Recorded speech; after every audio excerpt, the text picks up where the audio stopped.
If you ever hear a door open in your house, a door you know doesn't exist, don't look, don't breathe, don't let it hear you. I made that mistake. And now, something wearing my voice is walking around my home. I found a ridiculously cheap farmhouse for rent. The listing was vague, the photos were blurry, and the landlord insisted everything must be signed in person, with no electronic copy of the lease. The lease includes a strange handwritten clause. Between midnight and 4 a.m., do not acknowledge the door at the end of the hallway. It is not real. The weird part? When I toured the house, there is no hallway door, just smooth wallpaper and a dead end. But the wallpaper seems swollen. Do not attempt to open it.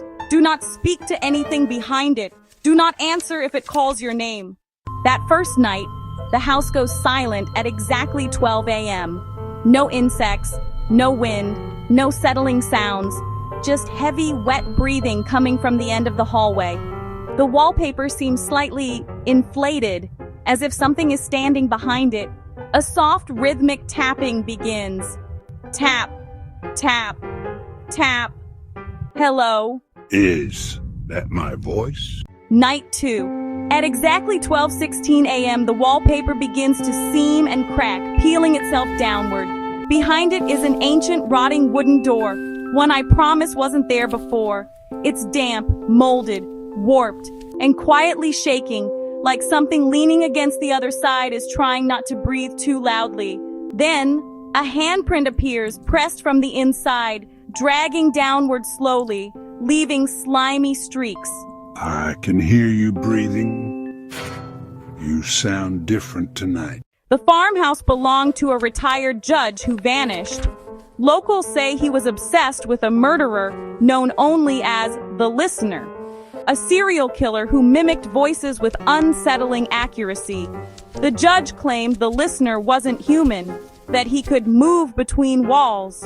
One journal entry says, "The door is not a door. The house grew it for him. It builds what he needs, and it's learning my footsteps, my breath, my thoughts." 2 days later, the judge disappeared.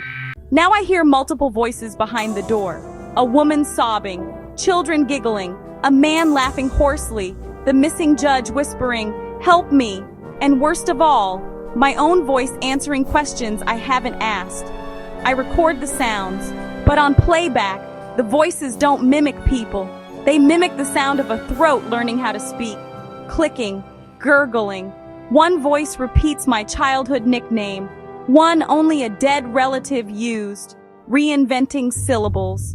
Every night, the forbidden door grows. First a peephole, then a mail slot, then hinges that weren't there before. I begin finding things. My own handwriting on notes I didn't write. My own voice humming from the basement. Footprints matching my feet.